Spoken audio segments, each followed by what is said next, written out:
5 তারিখে বঙ্গভবনে নিষিদ্ধ জামাত ইসলামী, আর আমাদের শেখ হাসিনা কোথায়? সম্মানিত ভাই, এখন আমরা শুনছি সে নাকি আবার চলে আসবে। আপনারা শুনছেন না শুনে নাই? শর্ট করে নাকি বাংলাদেশে ঢুকে যাবে। আমরা তোমাকে ঢুকতে হবে, আমরা তোমাকে আনবো ইনশাআল্লাহ। বাংলাদেশের প্রতি শহীদের এবং প্রতি মোড়া রক্তের বিচার করে ছাড়বো ইনশাআল্লাহ। সম্মানিত ভাইরা, বাংলাদেশ জামাত ইসলামী যদি এদেশে দায়িত্বে আসে তাহলে কি লাভ হবে, আর না আসলে কি সমস্যা হবে? আমি এই বিষয়ে সবাই আলোচনা করে আমার কথা শেষ করে দেব। বাংলাদেশ জামাত ইসলামী কিছু সৎ লোক তৈরি করতেছে, কারণ জাতির ভাগ্য পরিবর্তনের জন্য আল্লাহর আইন এবং সত্যকে শাসন লাগবে। চোর গুন্ডা বাটপা দিয়ে বাংলাদেশ শান্তি আসবে না, কথা কি ঠিক?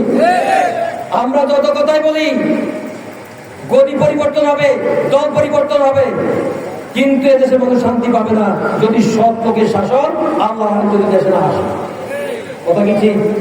আপনারা লক্ষ্য করেছেন জামাত ইসলামী কি সৎ লোক তৈরি করেছে, তার মধ্যে 2 জন মন্ত্রী ছিলেন, একজন মতিউর রহমান নিজামী সাহেব, একজন আলী হাসান মোহাম্মদ মুজাহিদ।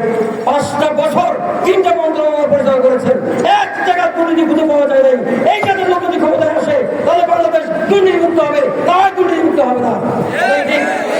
সম্মানিত ভাইয়েরা, বাংলাদেশের জন্য তোমরা কে কি করেছ? তোমরা তো আমাদেরকে বলো আমাদেরকে বিরোধী। আমরাই বাংলাদেশকে সবচেয়ে বেশি ভালোবাসি, তার প্রমাণ এদেশে স্কুল প্রতিষ্ঠা করেছে জামাত ইসলামী, কলেজ প্রতিষ্ঠা করেছে জামাত ইসলামী, ইউনিভার্সিটি প্রতিষ্ঠা করেছে জামাত ইসলামী, মেডিকেল কলেজ প্রতিষ্ঠা করেছে জামাত ইসলামী, ইঞ্জিনিয়ারিং কলেজ প্রতিষ্ঠা করেছে জামাত ইসলামী, কথা কি ঠিক? মাদ্রাসা প্রতিষ্ঠা করেছে জামাত ইসলামী, আলিয়া মাদ্রাসা প্রতিষ্ঠা করেছে জামাত ইসলামী, ইসলামিক ব্যাংক প্রতিষ্ঠা করেছে জামাত ইসলামী। তোমরা শুধু লুটপাট করেছ, দখলবাজি করেছ। আমাদের দক্ষিণ পূর্ব এশিয়ার সবচেয়ে প্রিয় ইসলামী ব্যাংক, সবচেয়ে বড় ইসলামী ব্যাংকে তোমরা লুটপাট করে ধ্বংস করেছো।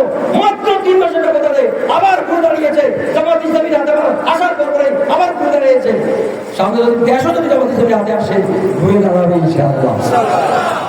কি কথা কি ঠিক আছে? সুতরাং জামাত ইসলামীর হাতে যদি দায়িত্ব আসে, সৎ লোক জামাত ইসলামী ছাড়া কেউ তৈরি করে দেয়। ছাত্র শিবিরা সৎ লোকের কারখানা কোথাও নাই। সুতরাং সৎ লোকের কারখানা যাদের কাছে আছে, তাদের হাতে যদি ক্ষমতা আসে তাহলে মাত্র শান্তি আসবে দেশে, না হয় এই গুন্ডাতন্ত্র দিয়ে কাজ হবে না। সবাই ভাইরা, আমি আরেকটা বিষয় আপনার দৃষ্টি আকর্ষণ করছি। আমাদের বন্ধুরা তাদের সাথে আমাদের সাথে যোগ ছিল একাত্তরে, চিনছেন আপনারা? চিনছেন?